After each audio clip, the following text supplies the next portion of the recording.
imbwa ni impigi higa, imbwa ni umugome, imbwa ni ikirwanisho, imbwa tayo ni umunyamahanga, imbwa ni umuhanuzi w'ibinyoma, imbwa ni umuntu wavuye mu byaha yihannye amara akabisubiramo. Gusenga everyday, gusenga buri munsi. Nusenga uzanesha, nunanigwa gusenga uzaneshwa. Senga kakwihebura kandi reka kurira yayindi yatura rataro bijyanyene reka kwihebura kandi reka kurira yayindi yahungana ana bijyanyene nijya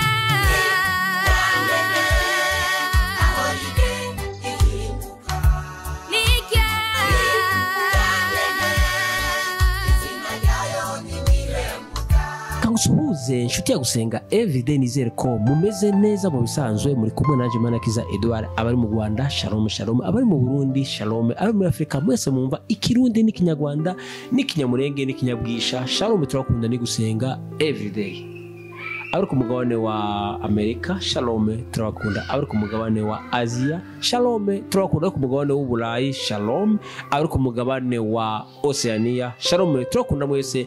Tukaba tubahaye ikaze mu kiganiro cya gusenga everyday. Nkuko mura kuri kamera za gusenga everyday, turi kumwe na Dr. Revera Pasteur Maziro wa Dr. Shalom shalom. Bakuru yanyu meza.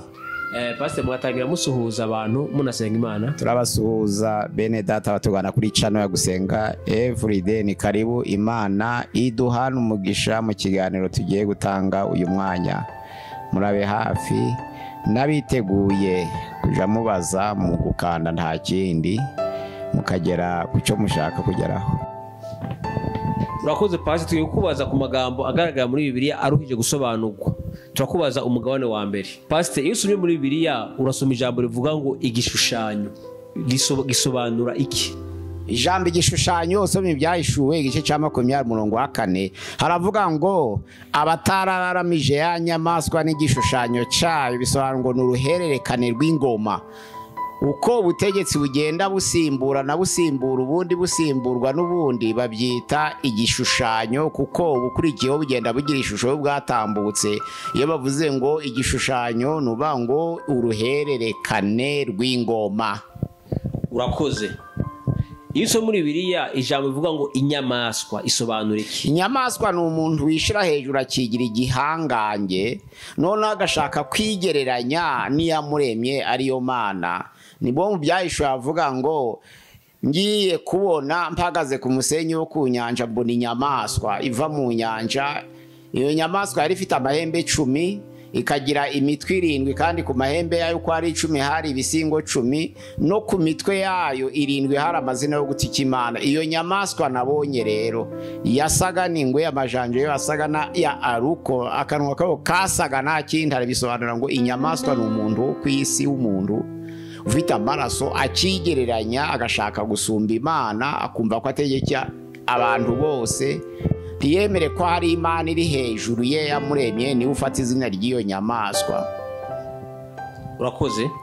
Ibuye risobanura iki? Ibuye hari amabuye dutoragura. Nko muri Yohana igice cya 8 umurongo waho ni wa 5, amabuye batoraguye bagiye gutera umugore wasambanye na amabuye cyangwa se ubutaka bukomeye. Ariko mu bahanuzi ibuye ni Kristo Yesu, nk'uko byanditswe mu byakozwe n'intumwa igice cyaho ni icya 4 umurongo wa 11 avuga ngo Yesu niwe buye ryahinyuwe namwe abubatsi, kandi ryahindutse irikomeza imfuruka. Na Yesu yabibwiye Petero avuga ngo nawe ndavuze ngo uri Petero, kandi kuri urwo rutare nzubaka itorero, amarembo y'ikuzimu ntazarishobora. Bisobanura ngo ibuye ni Yesu, ibuye ni urutare, ibuye ni ubutaka bukomeye n'ibindi nk'ibyo. Iyo tubisomye n'ubwo buryo tubyumva. Urakoze. Iyo usomye ihembe risobanura iki? Ihembe ni ubwami bukomeye, kuko ijambo ry'Imana riravuga ngo iyo nyamaswa yagiraga amahembe 10, ni ukuvuga ngo iyo empire cyangwa se ubwo butegetsi bwari bugizwe n'ubundi bwami 10 buri muri iyo ngoma. Ni ukuvuga ngo ihembe ni ubwami bukomeye, cyangwa se amahembe y'inka nk'uko byumvikana, kuko hariya mu Byahishuwe 13 umurongo wa mbere havuga amahembe 10. Ayo mahembe rero no muri Daniyeli 7 arahari, bisobanura ngo ni ubwami bukomeye. Urakoze pasite. Iyo usomye inyanja bisobanura iki? Mu Byahishuwe igice cyaho cya 13 n'ubundi mbona inyama ngihagarara ku musenyi wo ku nyanja, mbona inyamaswa iva mu nyanja.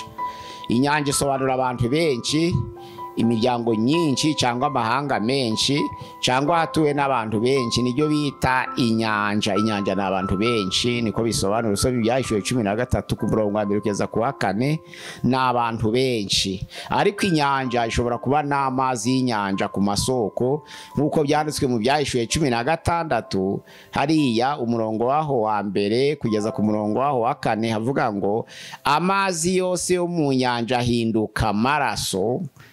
Izo nyanja ni uruhurirane rw'amazi cyangwa se n'inteko y'amazi, aho ngaho iri yitwa inyanja, nayo ni inyanja. Ariko inyanja mu buhanuzi ni abantu benshi. Ubutaka busobanura iki? Ubutaka busobanura ubutayu, ahantu hatuwe n'abantu bake. Mu Byahishuwe 13 umurongo wa 11 mbona indi nyamaswa iva mu butaka. Ni inyamaswa yigereranyaga ariko ivuye ahantu hadatuwe n'abantu benshi, cyangwa se ahantu h'ubutayu, niho bita ubutaka. Ariko ubutaka busobanura kuba n'ubutaka duhinga mu, nk'uko Yesu yabivuze muri Matayo 5 umurongo wa 1 avuga iby'umusozi. Umusozi ushobora gusobanura ubutaka. Ubwo rero ubutaka ni isi duhinga, ni isi duturiye, ariko mu buhanuzi ni ahantu hatuwe n'abantu bake. Akanwa ko gasobanura iki? Akanwa ni imvugo, kuko ijambo ry'Imana rivuga ngo iyo nyamaswa yari ifite akanwa ko gutuka Imana. Akanwa ni imvugo. None akanwa ko gutuka Imana ho bisobanura iki? Ni imvugo irimo kwigereranya n'Imana. Nuvuga ngo gutuka Imana si ugusora ibitutsi bivugwa nk'uvuga ngo urakagira urakaoya, ahubwo ni umuntu ushaka kwigereranya akiha icyubahiro cyahawe Imana. Kandi Imana muri Yesaya igice cyaho cya 42 umurongo wa 8 aravuga ngo ndirahiye ndi Uwiteka, icyubahiro cyanjye sinzagiha undi, n'ishimwe ryanje ntabwo nzariha ibishushanyo bibajwe. Ni ukuvuga ngo Imana niyo nyiri icyubahiro cyuzuye kandi gisumba byose. Iyo umuntu yarafashe icyubahiro cy'Imana aba afashe ikintu cyitwa ngo izina ryo gutuka Imana. Urakoze pasite. Iyo usoma muri Bibiliya urasoma ngo amasaka n'urukungu, byo bishatse gusobanura iki? Usomye hariya muri Matayo 3 umurongo wa 1 kugeza ku wa 8 hari amasaka, ariko usomye hariya muri Matayo 13 umurongo wa 24 kugeza 30 aho Yesu yavuze ngo mureke urukungu n'amasaka bikurane. Amasaka ni abakristo beza, naho urukungu ni abakristo babi bavanze muri ba bakristo beza. Urakoze pasi. Iyo usomye muri Bibiliya hari aho usoma ngo umuco bisobanura iki? Umuco ni ubutumwa bw'ukuri. Umuco ni ukurabagirana kw'izuba.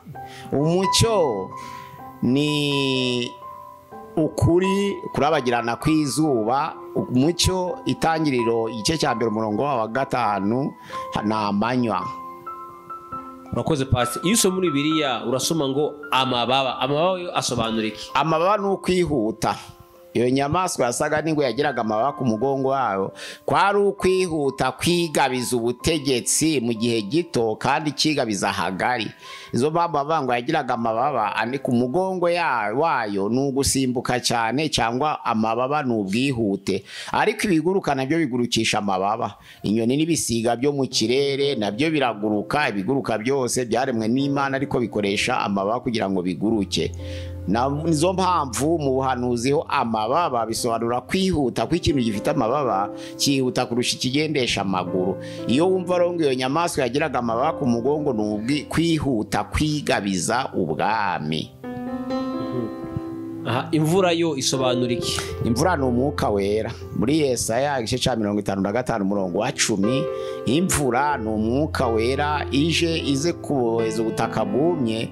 Izo mpamvu muri Yesaya 44 umurongo wa 3 haravuga ngo wishwe n'inyota nzamusukiraho amazi, zatembesha imigezi yanje ku butaka bwumye, urubyaro rwanje zarusukaho umwuka wanjye kandi abana banje nzabaha umugisha. Imvura ni umwuka wera. Urakoze pasite. Umwijima umwijima ni ibyaha, umwijima ni ibinyoma, umwijima ni abanyamahanga. Usomye mu Itangiriro igice cya mbere umurongo wa 5 umwijima ni ijoro, ariko Ingoma ya 2 igice cya 6 umurongo wa 1 ni abanyamahanga. Umwijima Uwiteka yaravuze ngo azatura no mu mwijima w'icuraburindi, ariko muri Petero ya mbere igice cya 2 umurongo wa 9 havuga ngo ariko mwebweho muri ubwoko bwatoranijwe, muri ishanga ryera, abatambyi b'ubwami, kugira ngo mwamamaze ubutumwa bwiza bw'yabahamagaye ikabakura mu mwijima ikabageza mu mucyo w'itangaza. Ni ukubakura mu banyamahanga cyangwa kubakura mu banyabyaha. Ruvuga ngo umwijima ni ijoro, umwijima ni ibyaha, umwijima ni ibinyoma. Mu Ngoma ya 2:6 umurongo wa 1 naho ni ibinyoma, umwijima ni ibyaha. Urakoze Pastor. Iyo muri Bibiliya harabwiye usoma ijambo bivuga ngo umwari bisobanura iki?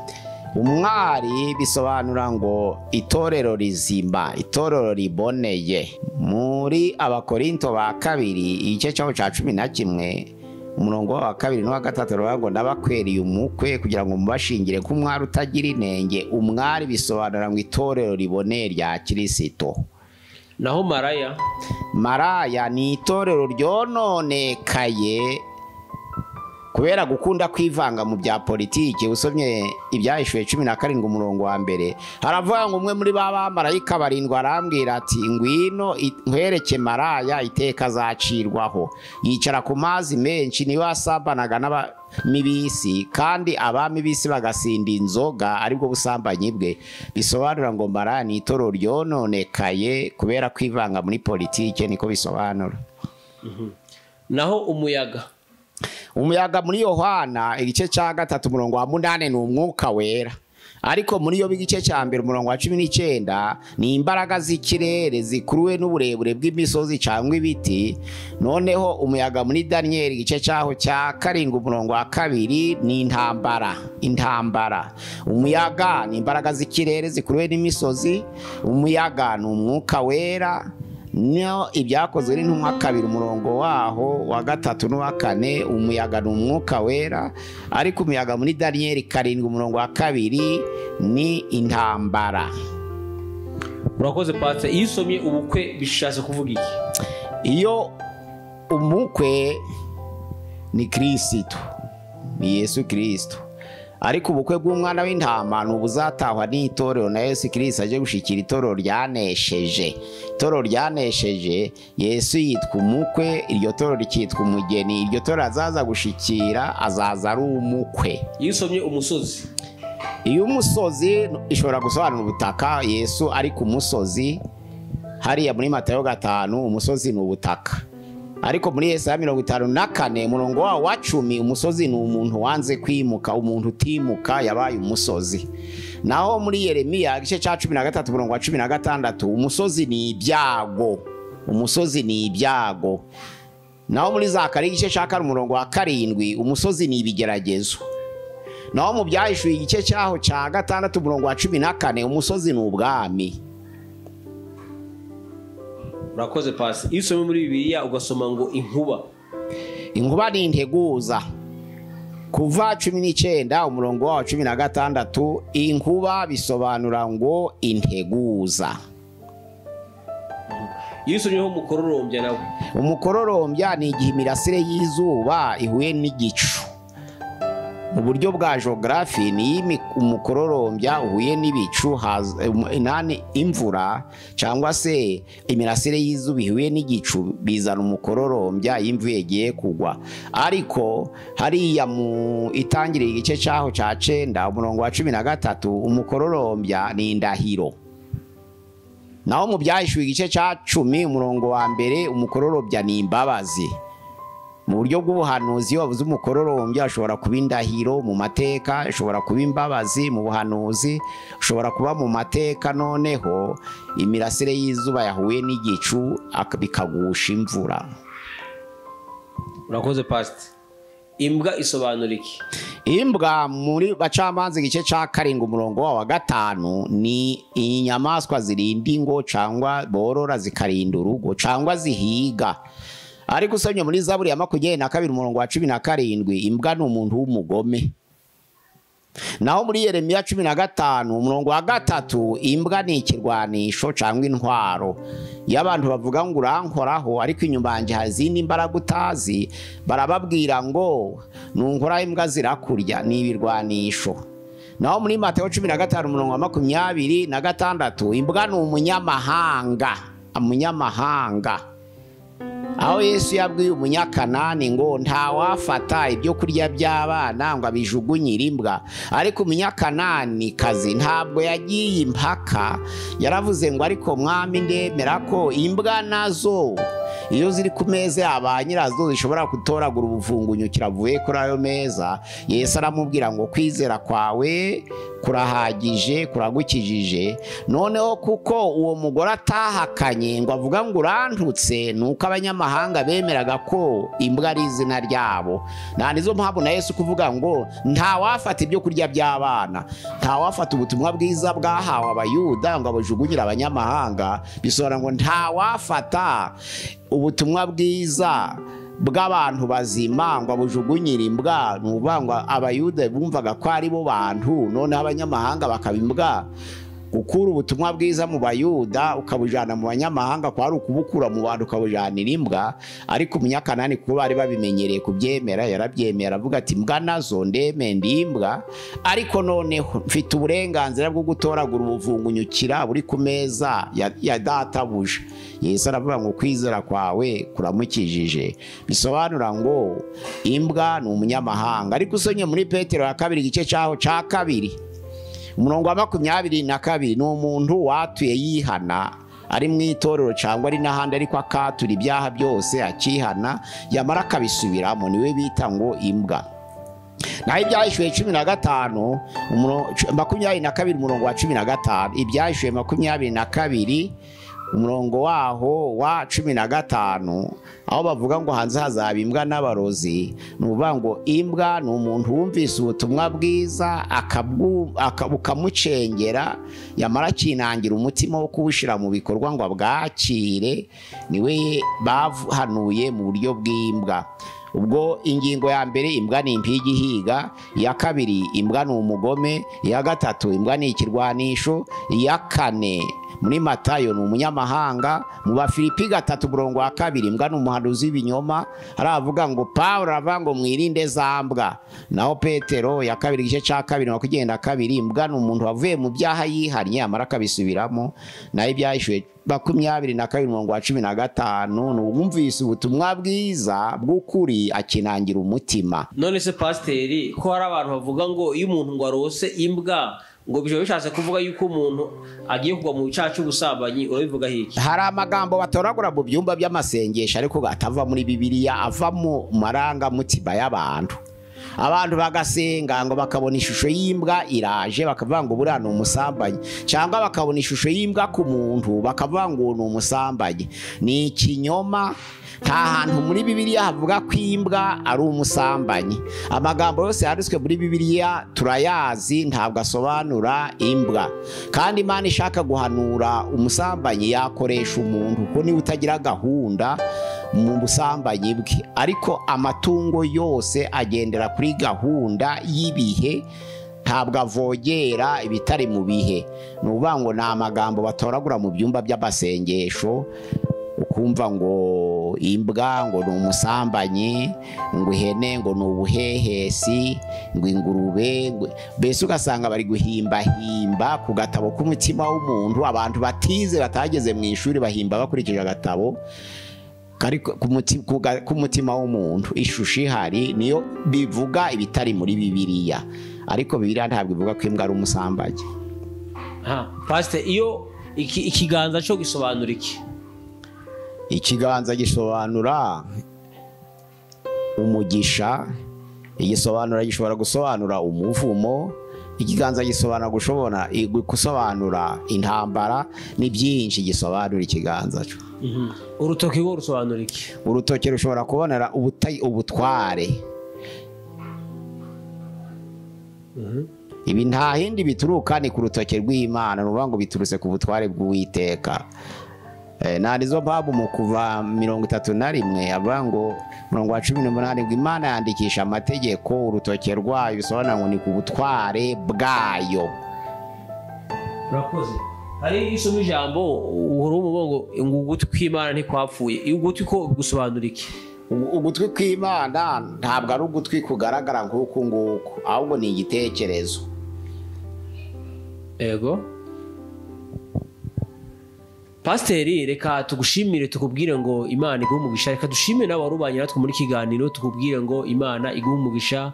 Reka dushimire abantu mwakaza subscribe cyangwa mwakoze sabone tubabwire ngo Imana ibahe umugisha. Nawe ushobora kuba ubwa mbere ugeze kuri gusenga everyday tugusaba ukanda subscribe cyangwa ukora sabone kugira ngo uzazubone ibiganiro byacu bitakugoye. Kandi tubasaba kugeza ubutumwa ku nshuti yawe uzadufashije kwamamaza ubutumwa bwiza. Pasiteri nzikiri ko wakongeraho. Kuri channel ya gusenga everyday ni 078 6 9 murakoze abatugana. Imana iduhana umugisha kugira ngo twumve ubutumwa bwiza.